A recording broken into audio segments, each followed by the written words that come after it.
This is your moment to maximize. Maximize moments with Milton Audio Experience.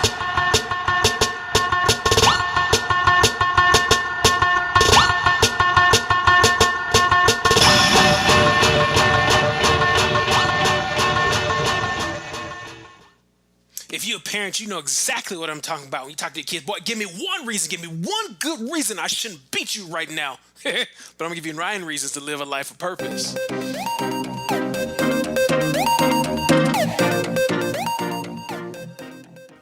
Hey, Maximizers, welcome back. Nine reasons why you should live a life of purpose. Nine good reasons. It's going to be a part one because I'm not going to give you all of it in this one. You got to listen to the next one because the next one's going to be even better of the nine reasons. So I'm going to give you four, maybe five today. We'll see how it goes. But if you enjoyed this episode, please like, share, comment, respond back what you liked about it. Share it with the world.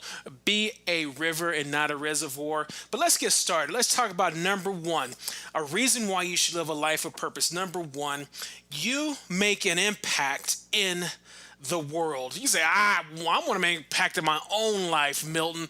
What's up with this world stuff? Let me just drop a little bit of knowledge on you. Do you understand? If you ever heard the butterfly effect, that what you do makes a ripple effect around the world. The actions that you and I take can impact not just us, but impact someone else completely on the other side of the world. And that person's impact and decisions can impact you on this side of the world. Have you ever thought about the butterfly effect, that you can make a difference and an impact in the world just from a decision outside of yourself and even inside of yourself? Your life of purpose makes an impact in the world. I want to see people. I want to see these little girls. I took a trip to Africa a few years ago and went to Uganda, and I was driving down the road one early morning, and I saw this young girl, might have been 4 or 5 years old, with a little dress on, walking on the side of the road, barefooted, and she was carrying a yellow kind of a bucket band on top of her head. And I was asking my driver, where's this little girl going so early in the morning? I mean, early, like 5 a.m. early. You don't see many kids in the U.S. up that early in the morning unless they got to go to school. But this little girl had to walk 2.5, some 3 miles to the local watering hole in order to bring water back for her family. So she had to get there early enough to beat the crowd. Now think about this. My decision to fund a creative water nonprofit project here in the United States could and impact that young girl's life there in Uganda. Because my purpose is to ignite, connect, and maximize the inspired purpose and potential in others. And my purpose, if it is to ignite and connect myself with her purpose to get water, clean water, even water, hopefully clean water back to her home easily and more affordably, why wouldn't I do that? So if that's my purpose on this side in the U.S., how come I've got to know that my purpose in living it will impact someone else in another part of the world? It's called the butterfly effect, people. If you don't know what it is, look it up. But it's an interesting concept. And truth. Your decisions today matter. Here we go. Number two, you are doing what you love.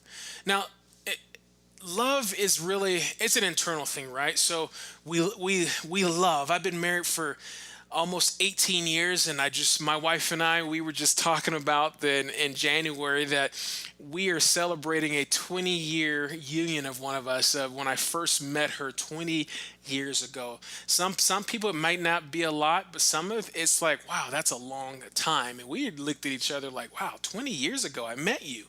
And we've gone through ups and downs and highs and lows and joys and sorrows, but at the end of the day, today I am more in love with my wife today than I was 20 years ago. And I think it comes from perspective in life. But when your purpose is involved, the purpose of what I was going to say, a man and a woman coming together in union and harmonizing with one another, that's a purpose that's predestined and built within me as a man to want to be with a woman and want to be with my wife, my wife Sherry. I want that. That's my purpose. And I'm doing it because I love doing it. I love to love my wife because it's in me. It's my purpose. It's my DNA. I love to love her. And when you find your purpose, the reason you should live on purpose is because you're doing what you love. I can't explain it. You can't tangibly put a hand on it that what you're doing, living your purpose, it's going to always give you X or always give you Y. I'm using a math equation because I like math. X or Y. I can't tell you it's going to give you this quantifiable result, but I can tell you there's something deep in you that is satisfied. It brings love up to the surface. And when you're filled with love, listen, when you're filled with love, and that's what living on purpose does. When you're filled with love, you're able to share that love with other people, your family members, those close to you, your animals, whoever it may be, but you're able to share. You only can give out of your heart of what's stored up in there. So if you're living on purpose, you're filling your tank full of love, and you're able to share that love. So living your purpose. Second reason is you're doing what you love. Here's the third one I'm going to give you. You have direction. Now, I come across this as many years I've been talking about purpose, that we're always looking at opportunities that finding direction in life and finding some reason to be, some reason to find a place in the world. When we want direction, it doesn't have to be this just a cloud in the sky that when you reach up and touch it, your hand goes through the cloud. It can be a very tangible thing that you can direct your own life to. So the moment you wake up in the morning, you're knowing where you're headed. Now, you might not have the plan to get there necessarily, but you know where you're headed. And if you have the plan, great. Awesome, wonderful, hallelujah. You have a plan and a direction. For those of you that don't have necessarily a plan, but you know what direction you want to go, don't be afraid. Don't be full of sorrow or doubt, because when you start walking that direction, I guarantee you that the plan will arrive. It will arrive in your path. You just have to trust that. When you start walking down that road, the directions, the plan, the process will come to pass in your life. You got to believe that. You got to maybe do some more studying. You got to talk to some people. You got to surround yourself with association. You've started reading, started listening. If you know what your purpose is or your why, the what doesn't, it'll be just basically, the what will be just what you're talented at, right? Your direction, it'll be your what. If I know that I'm good at drawing, but I really want to impact people's lives, I don't have to be a speaker. I don't have to be an author. I don't have to be a singer. I can do it with my drawing and my art. You know how many pieces of art I've looked at that have impacted my life, that have allowed me to self-evaluate and evaluate the situation I'm in, and looking at that just from one single piece of artwork? Because I'm looking not just at the beautifulness of it, I'm looking at the hand behind it, the person behind it, the context behind it. And that brings me so much light and so much enthusiasm in regards to my own purpose and direction. Just know what you're good at, whatever your what is, knowing that it will be followed with a why. And if your why will never change, why you do something. And maybe right now in the next 10 years, you know what your what is. And maybe in the next 10 years, you're kind of like, I don't know what my what is. Things can change. It's okay, but your why and reason doesn't. Your purpose doesn't. So understand this, that when you have purpose, you live in a purpose, you have direction. I'm going to give you number 4. We're going to stop at number 4 today, so you got to listen to part 2 of this to get the second half of the 9 reasons. Number 4 is everything is easier. Everything is easier. Things being easy is not necessarily always an action. Because I find my purpose, and I'm, climbing Mount Everest is not going to be easy. Still, because I have direction and purpose in life. I'm not a mountain climber, nor do I desire to be.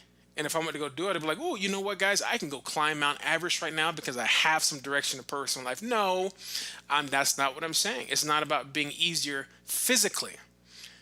What makes things easier, and the reason why you need to live on purpose, everything else comes easier because you care less. I'm not talking about not caring about other people, but you care less. Think about the things that bring you much pain or anguish or fear or doubt or frustration in life.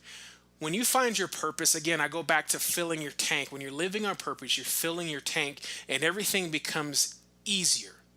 Everything is easier. It's easier because your perspective on that situation has changed. Your perspective on the solution has changed. You can approach opportunities, you can approach people, you can approach any challenge or obstacle outside of yourself and find it easier. It's amazing. Because when you start in your lane and you're headed in a direction, you're living on purpose, you stay in your lane. You don't go out that. You just speak on what you know and you live out of what you know. You don't have to try to be someone else because it's so taxing and really hard to be someone else. Stop faking the front, if you know what I'm saying. So, number 4 is everything is easier. Well, stay tuned for part 2. Join me on the next one, and I'm going to go over the rest. I got 5, 6, 7, 8, and 9, and you're going to want to hear those. Until next time, Maximizer, again, please like, subscribe, comment. I love your attention, love your voice, and I appreciate all your time and all you're doing in this 2K18. God bless you. Talk to you soon.